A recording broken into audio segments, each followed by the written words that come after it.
Okay, this time we're going to be working on the World's Fair Grand Ferris Wheel Gold Able Collection. This thing is big. It says it's got an oversized wheel, which it does. Just so you know, it is Gold Able, as I said, for Mr. Christmas, made in China. The date code is 3/15 of 2010. It is a large, well, very pretty specimen. It's an immaculate shape, except it's broke. That's the reason it's here. So, turn it on. A little help, it continues.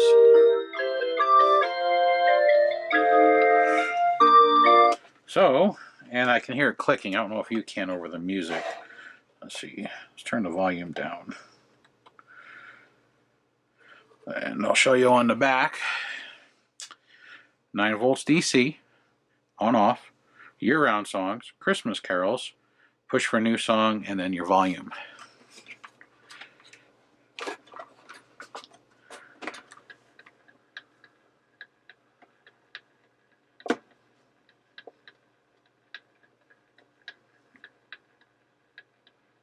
Now, if you hear the clicking and the clunking, it's indicative of a broken gear.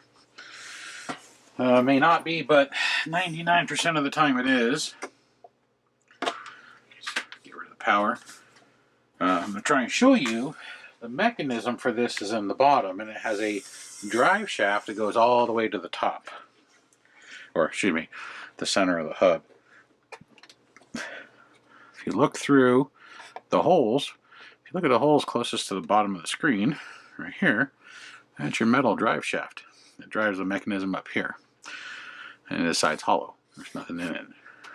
Now the clicking, with my hands on it, feels like it's coming from down here, which is a little easier to get to than if it's broken up here, which is a lot harder to get to. Actually, this one might be easier. Looks like we just got 4 screws on the outside and one in the center to access the hub. A lot of them don't do that. A lot of them require you to remove these screws and without taking this off because they're solid. Every company makes their Ferris wheels different. It's not uniform in any stretch of the imagination.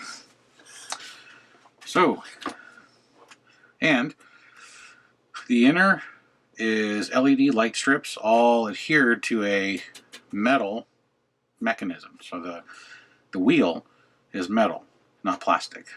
Metal, and they have LED light strips just probably double back taped, maybe glued on in the different patterns. And if it's like one of the other ones I've worked on, which I believe it is, the metal frame is probably the negative, as there's a solder ring right on the inside of this star that connects all the spokes. So it cuts down on the amount of wire they need to run if they just use the entire metal chassis as one of the two polarities. 99% of the time, it's the ground polarity. On the bottom, one of the feet is missing. You can see there's a screw underneath, which means you got to remove the other 5 feet to get the screws out.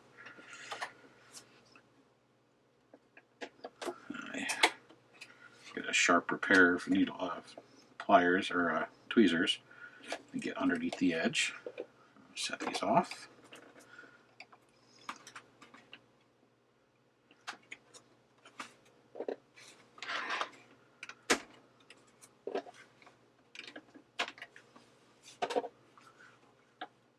When we stick these back on, we'll just put a dab of hot glue on them at the very end.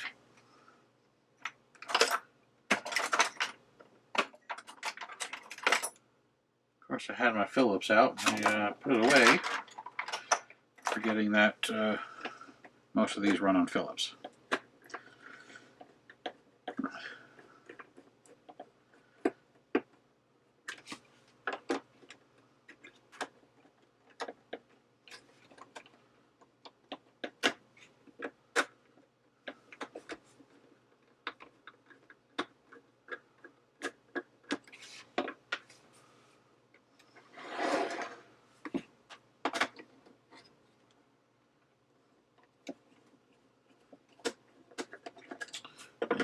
trying to put pressure so I can unscrew it at the same time, not break anything off of it, because it's got a lot of little spindly figures, as you can see when I had it standing upright on the deck, and this bottom is all plastic.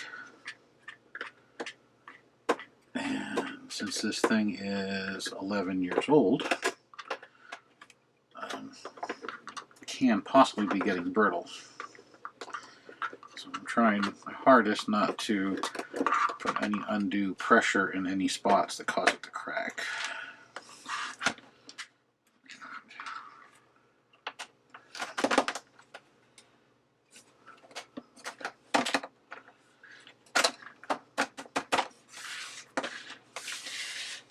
A couple of the screws popped out. Let's just push the rest of them out so we don't lose them.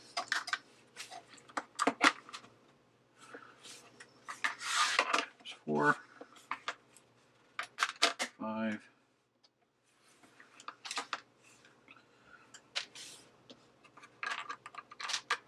and 6. You see here's a couple of those little small figures I was talking about. We have a large motor and a small gearbox with large gears, but it's only got a few gears I can see, and then a pulley with a band that probably runs over and drives the drive shaft. I'm going to try and tip it up so y'all can see, and this is the first I've seen in any of the pieces, the heat sink on this chip. Probably going to be either a high-powered transistor or a voltage regulator. Let's see if there's a part number on it, look it up later, figure out what it does. So,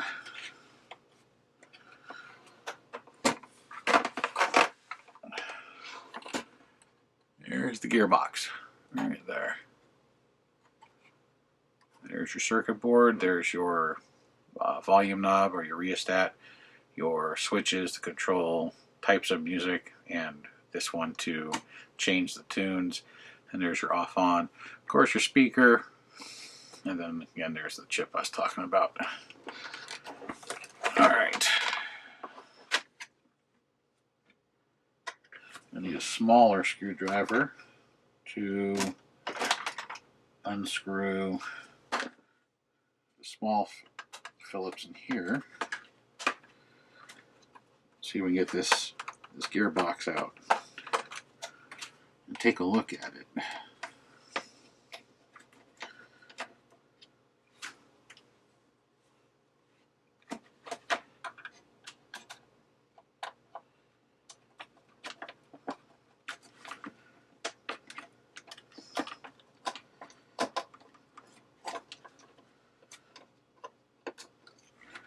So it's just 3 screws to hold it in.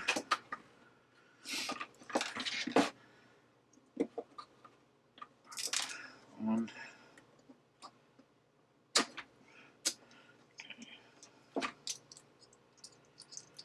Two.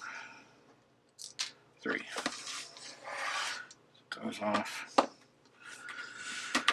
It's got the similar motor to another one I'm working on where it has the 3 wires going to it. You have a negative, a positive, and then a casing ground with 3 capacitors in a triangle.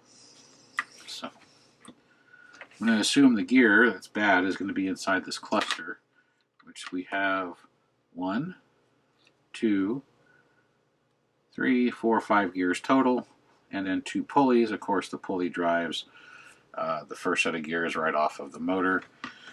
Ferris wheel itself has looks like 4 gears. I need a little light and some magnification.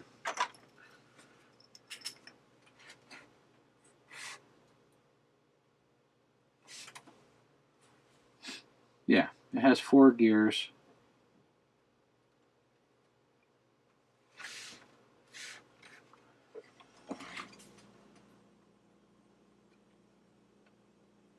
And I think the broken gear is in here, because it stops and then it goes and then it stops. And I can see the gears flexing. And if for some reason the camera gets all glitchy and looks funny, because there's a really big storm going on outside, and if we lose power, it's going to turn everything off. Welcome to monsoon season in Arizona. 110 degrees and storming.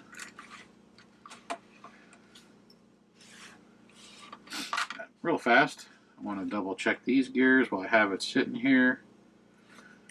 I can plug it in, or I can just rotate the pulley. You want to rotate the main drive, not this gear out here, which is the last one. The way they're designed, you can only really turn from one side to start.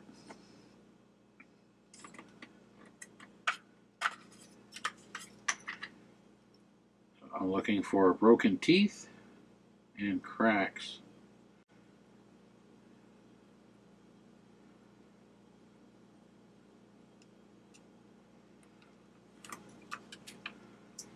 Which all looks good.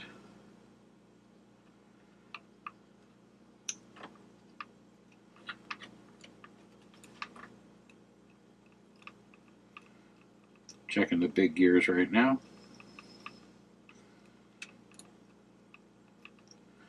They all look fine. So, appears to have 4 screws holding on the main section, and then 2 screws that hold on the section for the drive shaft that goes up. I'm only going to unscrew the main section to start.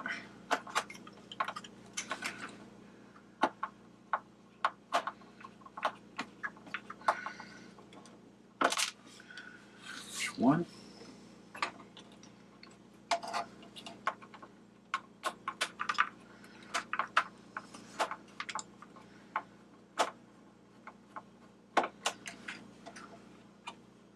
Two.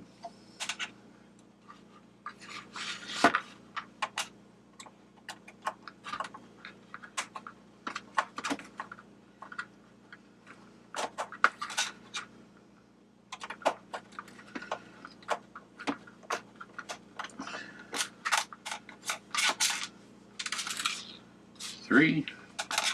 One more.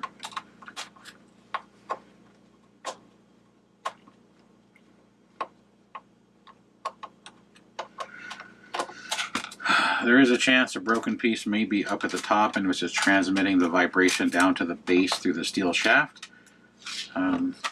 Thinking about it, but we're going to check these gears right quick. And we have some double stack gears that are molded. And we have a gear with a spring, which is also a first. No idea why they did that. Might be for tension or to keep it aligned, because that's a lot of spinning inertia. It's got a good fair amount of grease. There's those double gears, and there's the spring with the alignment pin.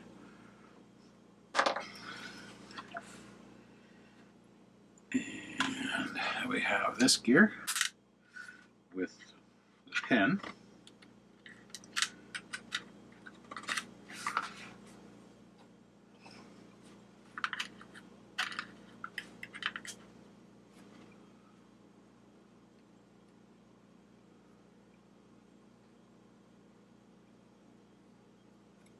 So, let's check this guy out.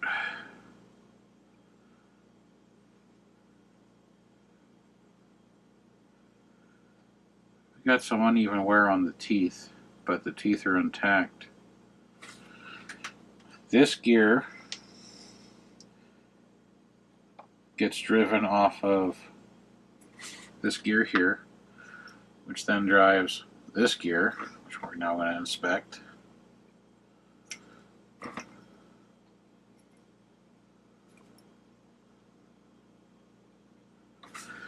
And then it drives this gear with the taper,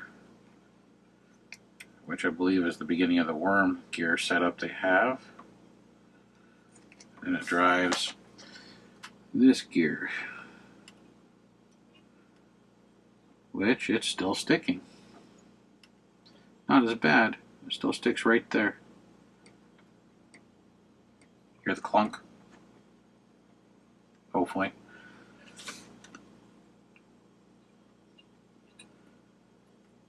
Checking the spacers, because there is an alignment spacer on the top and the bottom of this gear. See if they're spinning maybe and getting caught. No. Okay.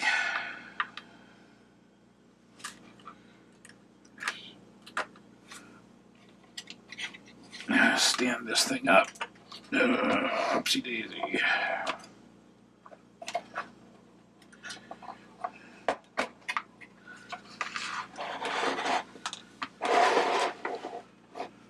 I'm going to take out those screws I showed you in the beginning in the back of this. Should need a light for that. Now I'm pressing against the center of the hub, not the wheel itself, to counteract the pressure of the screwdriver to break the screws free. You don't want to press on the wheel, because you can distort it, and then it can rub the upright arms. Or, in worst case, you can break something, such as an upright.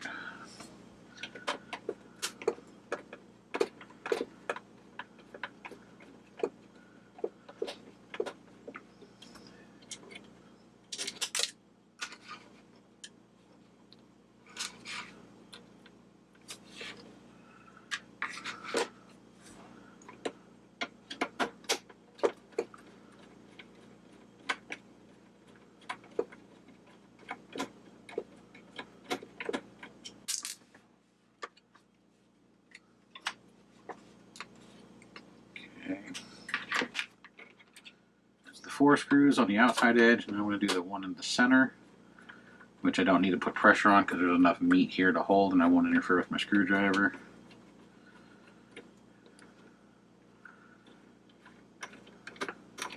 Let's say if this is like most of the Ferris wheel types, it should be a little bit longer screw. Yeah, it's a longer screw and it's a machine screw.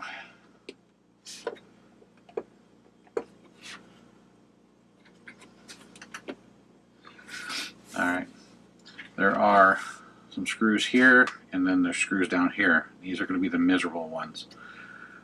I thought there was a seam in here that allowed the center hub to pop out. It's not. It actually connects to the entire bar. I'm going to see if I can just take these four in the upper or midsection out and see if it gives me enough flex to peek inside and take a look at, yeah, same screws, and take a look at the gear. There should be probably 2 gears in there at least.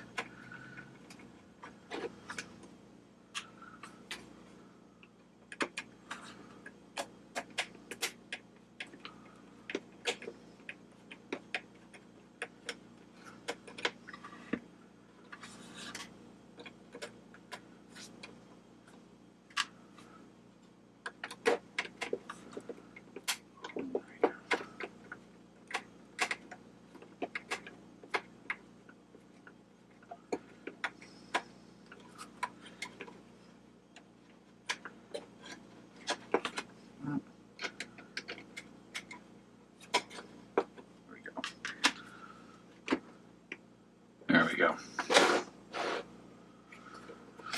All right.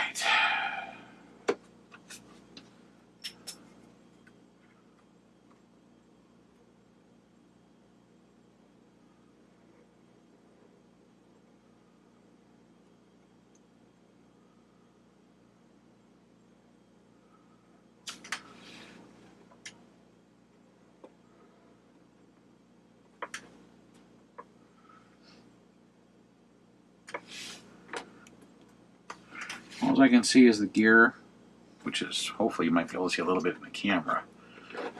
Big white gear right here, which also has the rotor assembly, which has a metal disc with a metal contact that, as it spins, sends power to the lights. The The big gear is intact, and the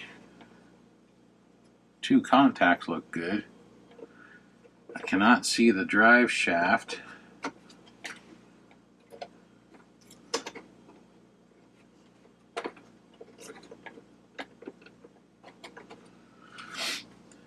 The drive shaft that goes up to down here, I can almost pull the wheel out, except that the actual drive axle here, I can't flex these far enough to pull the axle out without breaking it. I'm going to have to remove these arms. It's probably easier to remove the front arms than the back, but I need to check this drive shaft, so I'm going to have to do the more difficult ones. So we're going to have to lay it back down.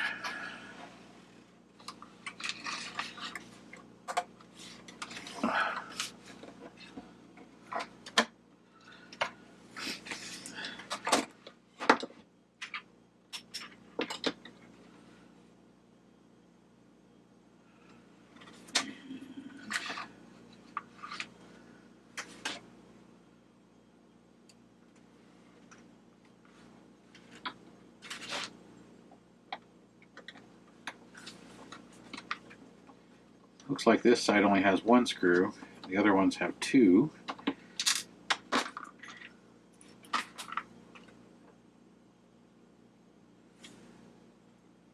Yeah, it's only got one screw, because the axle drive shaft would be in the way of the other screw no matter how they did it. And then going up the arms is a red and a purple wire. I'm going to assume the red wire is hot and the purple wire is not. The purple wire runs up the back arm. The red wire runs up the front arm. Runs up this one right here. It's probably attached inside on the one of the inner outer edges that goes up into under the star.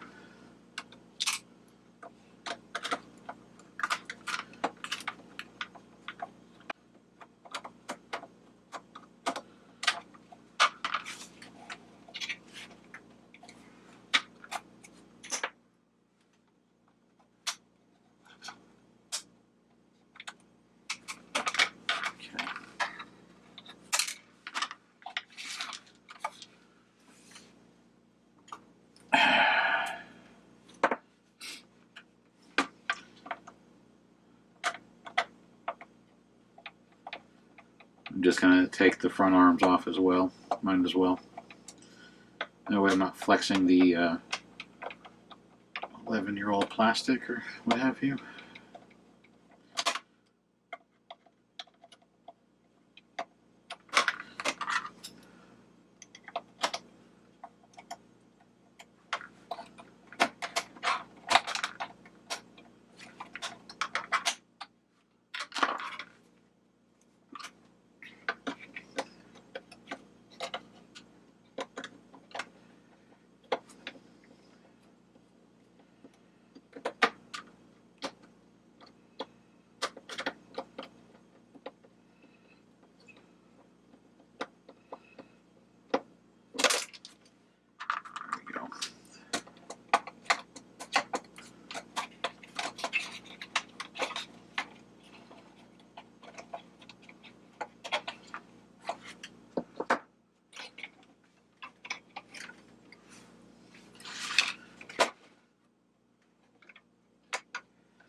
Okay. And the drive shaft came up with it, which is good. Slowly pivot it.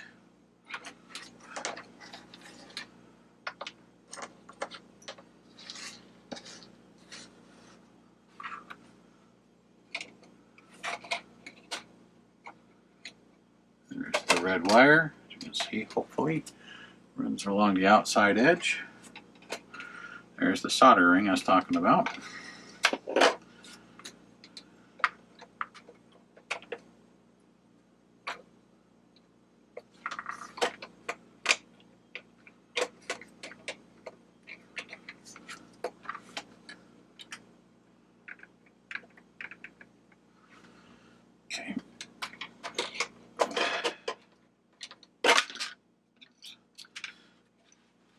Again, trying not to break it. There is a wire still connected to this. It's purple, but I need to get to these two screws right here so I can look at the drive shaft or get the drive shaft out.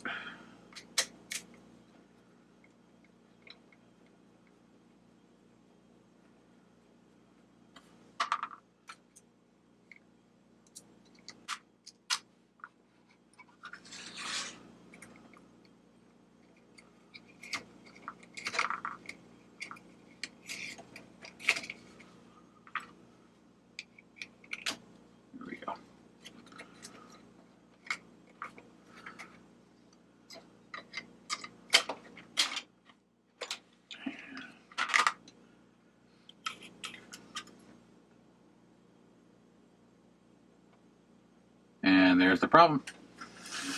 That's going to be a fun one to try and find to replace. So, just stand up, move my chair out of the way, and get a piece of paper towel to wipe off all the grease. I don't know if you can see it. There's a big old crack in that gear. It's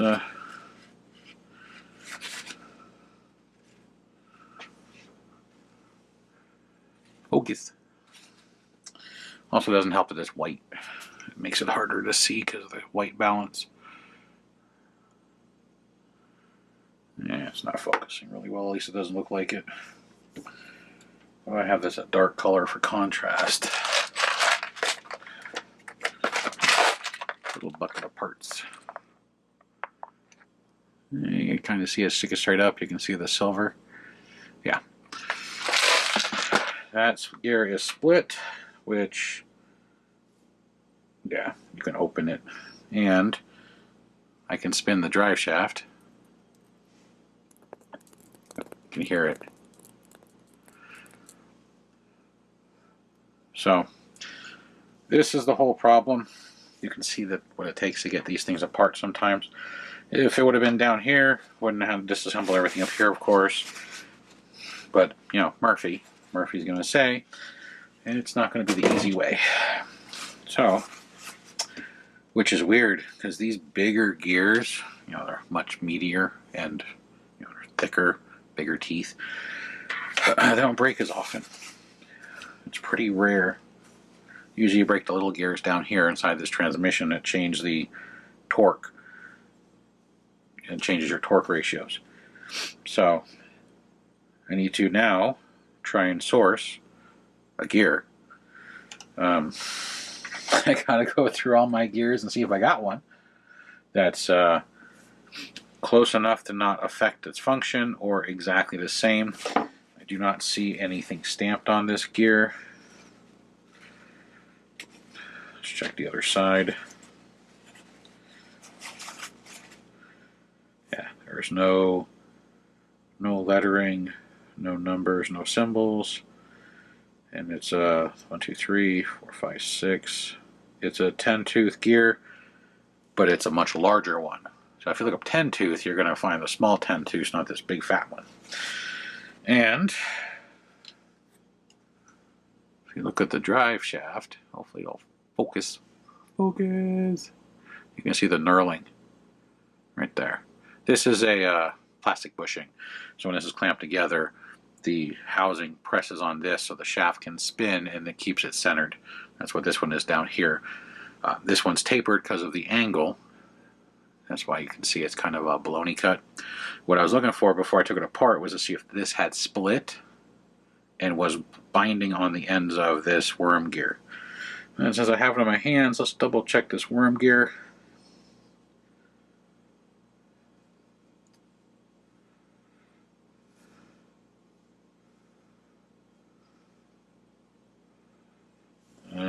Looks like this worm gear might be cracked too.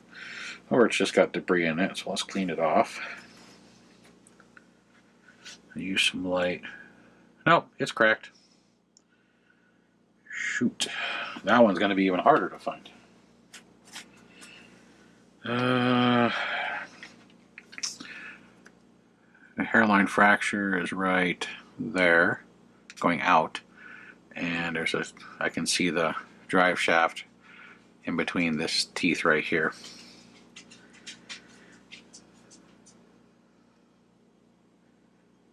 Yeah, it's cracked all the way around. It just hasn't cracked to where it's lost tension like that top one did. So I need to try and source 2 gears for this. If I don't have one personally in my stash of gears, I will have to contact a part supplier and see if they have them. There are Mr. Christmas suppliers around that do carry parts. I think there's one in Florida. Might have to call over there. But the first thing I'm going to do is check what I got and go from there. I don't think this bucket has any of those big teeth.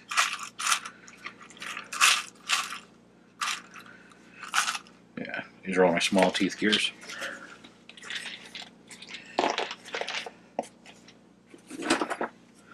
So, we're going to stop this video at this point so I can do some searching and research. That's how you get this thing apart if you have this one. Most Mr. Christmases are going to be the same in disassembly. You're going to have to take the bottom off and look inside, and then if you have to take the top off, the Ferris wheel, you'll have to unscrew this and unscrew the back and pull the axle out. Especially if you break a wire, like this purple one here or this red one here. Sometimes they'll break up in the hub. The dielectric grease, which acts as a conductor and a lubricant, gets, well, dried and brittle, and it catches because it conducts electricity right here. This disc conducts electricity, and if you look at this, you have 4 screws and you have 2 pins that stick out there on springs. These 2 pins are attached to that red wire, and then it goes back down. So it should be sending the positive power through this side of the hub, and then the negative power is touching another one of these that's soldered to the back ring to make the contact for the negative. So if you've never taken apart a Ferris wheel, most Ferris wheels are this way, except for this part. When they're made of plastic, they'll have the hub and they'll have a whole bunch of little wires that come inside to the center and then go through to the other side and then go back down the other arm. Limax, for example, their plastic Ferris wheels will have a ring with the soldered wires onto it. I've come across a couple. Unfortunately, they change them periodically, so they're not all the same. But it gives you a basic idea what to look for. If you're having problems with lighting on your wheel, you probably lost a wire in the hub, which is the most common because it dries out and then the wires catch because of those pins. Or the wire down here broke, which is less rare. Nothing in here is moving. This is moving, and that's where you usually lose your stuff. So, alright, see what I can do about finding some gears and get this thing up and running so I can go back to its display since Christmas is coming up in a couple months. 5, but you know, who's counting? Alright, see you soon. Alright, I just got a package from Florida from Suntronics Components. I'll put a link below. It's Mr. Christmas repairs parts. So I'll put a link. Some of y'all might know it already, but this is the broken shaft where the gear spins. You can see it's not turning. And this is the new one that was sent, which is solid on both ends. It doesn't turn because it's, you know, not cracked. So he actually had a replacement shaft. I just needed the gear, which the gear was also sent in a separate little baggie.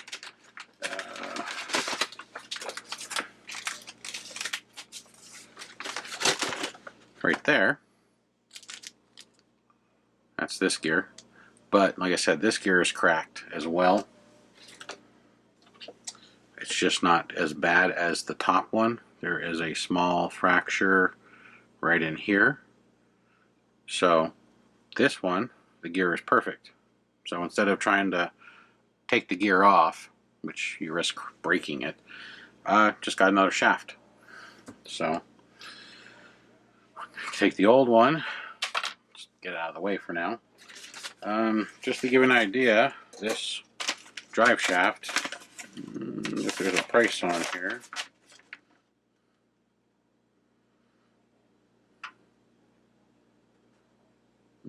about 20 bucks. So, but yeah.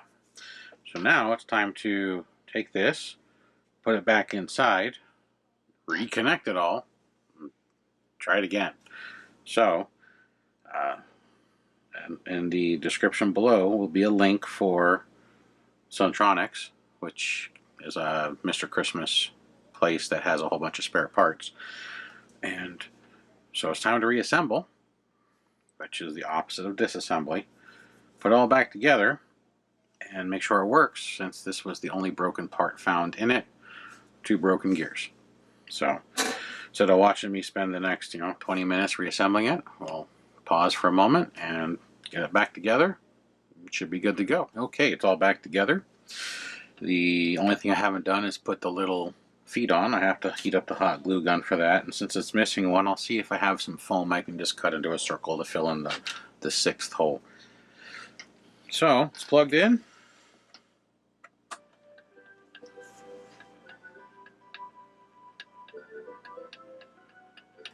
Volume down, of course. And all the lights work, as you can tell. I'm just going to do a slight tip.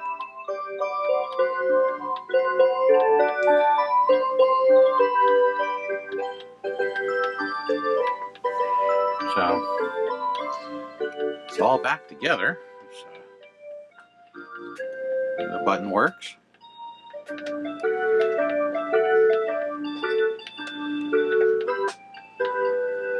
There's the all year music. Do, do, do, do, do. It's a little louder when I tip it because, of course, the speaker points down. And since I don't have the rubber feet to give it more of a gap, it's quieter because it's closer to the mat. But all the lights work, music works, speaker's good. It's just that broken drive shaft gear set. Just turn that off. And where's that little, there we go, turn it down. Turn the light back on. So, if you have Mr. Christmas Ferris wheel, whether it's this one or not, it doesn't have to be the anniversary edition that's all gold.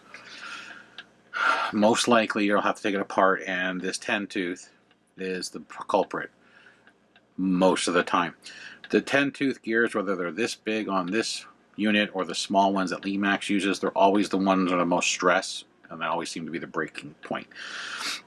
This tapered gear, which would probably be a ring gear or a worm gear, depending on how they address it. Not as common to break, but they do break. That one's going to be a little bit harder to find. That was the one I was concerned about, but luckily Victor from Suntronics Components had a complete shaft. So I am trying to work with somebody who can make 3D prints of gears. Not that we don't have the printer, just to make them so they're strong. So hopefully we can do that in the future. It's a work in progress. But basically, the same way I took it apart, just reverse the order. I will tell you one thing about the Ferris wheels, or any component that the teeth don't line up. When this goes in and it slides through to the base, and you reattach the motor assembly that has the little transmission that takes the motor and changes it into the drive shaft through the 4 gears. Then that 4 gears goes to the bigger gears, which is another 4 gears, then up the shaft. Slowly move this until the teeth line up. Don't try and force it so the teeth fit into their space. Literally just carefully move the big wheel. That's as far as it'll go. You don't want to force it because you'll end up breaking this again. And then it'll cause the teeth to move and they'll drop into place. Then when you stick the motor assembly in, same thing. If it doesn't line up, don't force it. Slowly work it back and forth until the teeth line up. It doesn't matter if it's the Ferris wheel or any other animated part. You don't want to force the gears. And the reason I say this one, you really don't want to force it, is 1, if you break this gear, it's harder to find. 2, if you like the pieces, $20 is a great price. I don't like spending $20 on a piece of plastic. That's just me, especially on a gear. But when you need the part, there are people out there that still have them. So I'm grateful that Victor did. It made this beautiful vintage piece function again, and it works. And that's all that counts. So the owner will get this back, so he can put it back in his display. But just carefully on reassembly, because I didn't think of that till after I was done, make sure all your gears line up. You have the gear that goes into that plastic with the big gears. Once you get that lined up and screwed together, then you got the whole motor assembly. Force fit it in, and I don't mean force it hard, just kind of line it up to where it lands on the standoffs. You put the screws in, and then if it's not fitting flush, slowly rotate the wheel, and you'll see it just go clunk, and because all the teeth lined up. Very important. And when you reassemble the hub, do not forget the screw in the center, that machine screw. A lot of Ferris wheels, whether they're Department 56, Mr. Christmas, Lee Max, a lot of them have a hub screw. It's important to put that screw in. That screw does a couple things. It helps hold it together so that it doesn't walk and these uprights don't separate. In a lot of cases also connects a wire connection, the metal ground or the metal hot. And if you don't have it, it can arc and cause flickering and eventual failure of either the lights or other components that control the lights down below in the circuit board. So, arcing is not good. Not all Ferris wheels use that screw for an electronic connection. But as you saw, if you remember, it has those two pins that are spring-loaded that ride. That's the positive tension for those two pins on both sides. So you definitely don't want to forget to put that center screw in, or lose it. And if you don't have a little container to put your screws in, you can get a bar magnet. It doesn't have to be a neodymium magnet. This is just a heavy refrigerator magnet that, surprisingly, I bought something from Goodwill and this was sitting inside of it. So now I use it for my screws. If you take apart electronic components, things like this comes out of a VCR. It's got a nice magnet to put screws on. They make those metal plates you can get at Harbor Freight, or heck, I've seen them at the dollar store. Those little metal cups. Or Ziploc bags, whatever. You just want to isolate your screws. You see me, I put them off into the little sides and use the little quadrant areas to keep them separated when they're different size screws. But if it doesn't matter, I'll stick them to a magnet or put them in a bucket. This uses 3 different size screws, not counting the fine thread screw that goes in the center. These screws that do the uprights are smaller than the screws that do the insides, and then those are smaller than the huge ones that do the bottom. So there's 3 different size screws outside of the center machine thread screw. So other than that, it's back together. Hopefully it helps anybody that's trying to take apart a Ferris wheel, and we'll be good to go. Thank you.